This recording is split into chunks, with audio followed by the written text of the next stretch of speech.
Budget Homestead 31. This is where we're putting our bee farm, and we're also putting in an orchard right above it. We made the video of building the beehives, so this is where we're going to keep them. And so here they are here, you can see them in there.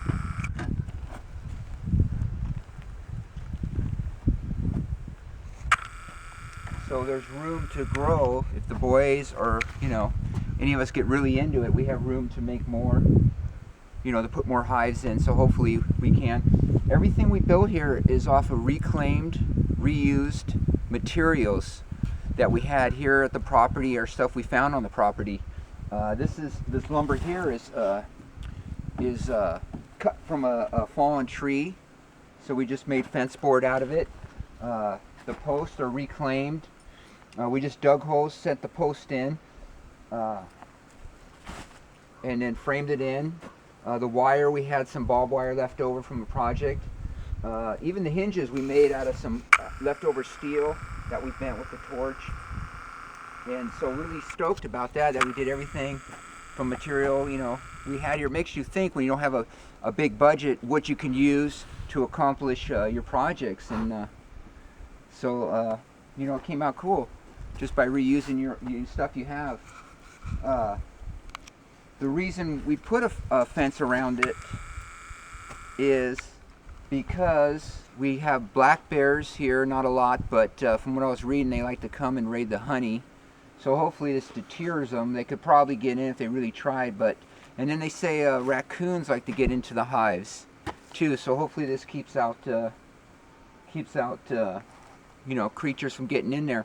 And this area here, all we did was trim up the trees, cut down some small ones, and then come in here with the tractor, and we leveled it out as much as I could until I blew a hydraulic line, shot hydraulic fluid everywhere.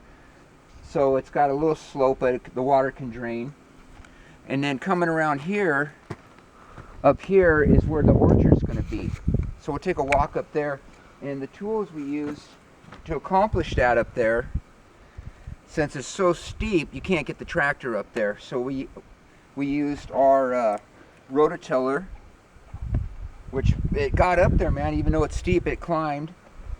This tool here, this is a hand-me-down.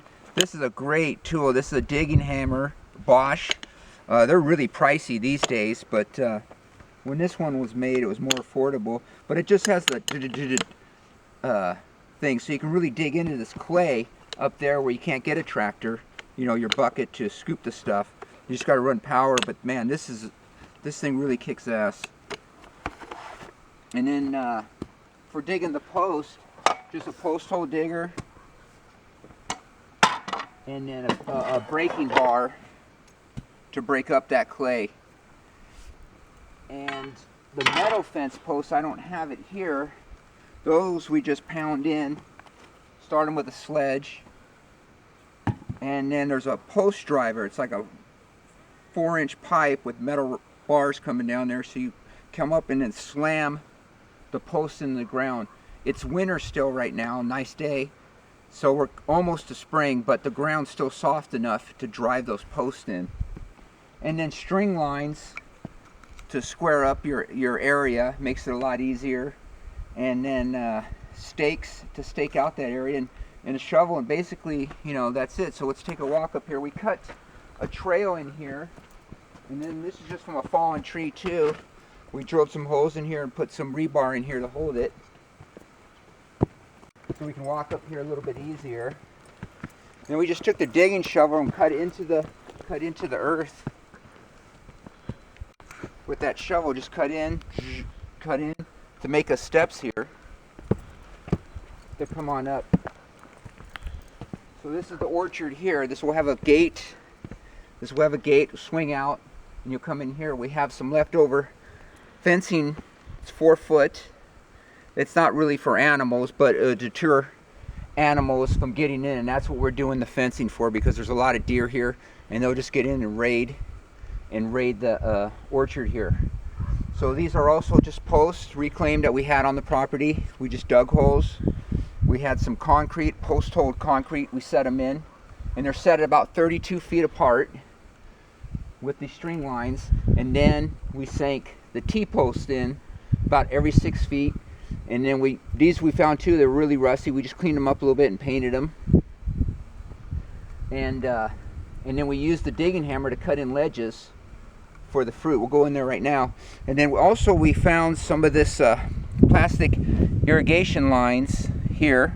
So what I did was ran it down to the pump house, put a T on the pump, so now we can pump water up here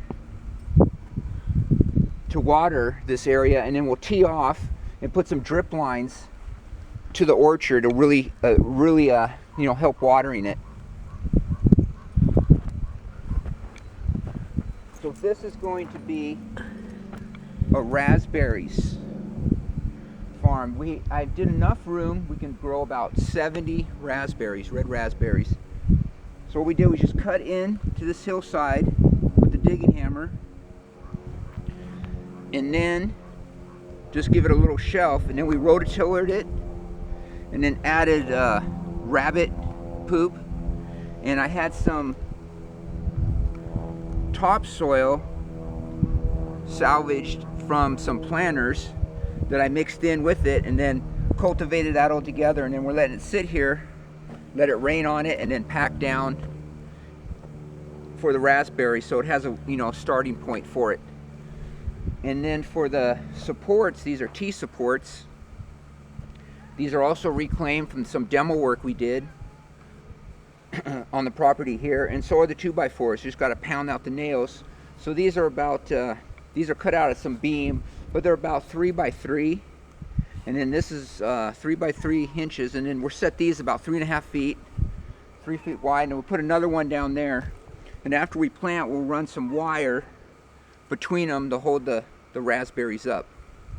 Come this spring, we'll order the raspberries. And they'll be bare root. They come small, and if you order directly from a farm, they're a lot more, a lot reasonable. So you got to kind of find who's selling them for the cheapest, and they'll send them right to your house. So we were able to cut 6 beds to come up here,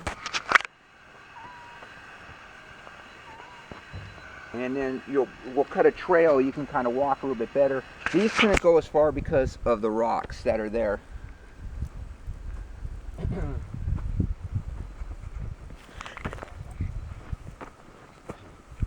Coming, Mama? Yep. So yeah, 6 rows of raspberries, and then farther up there's room to put 10 apple trees.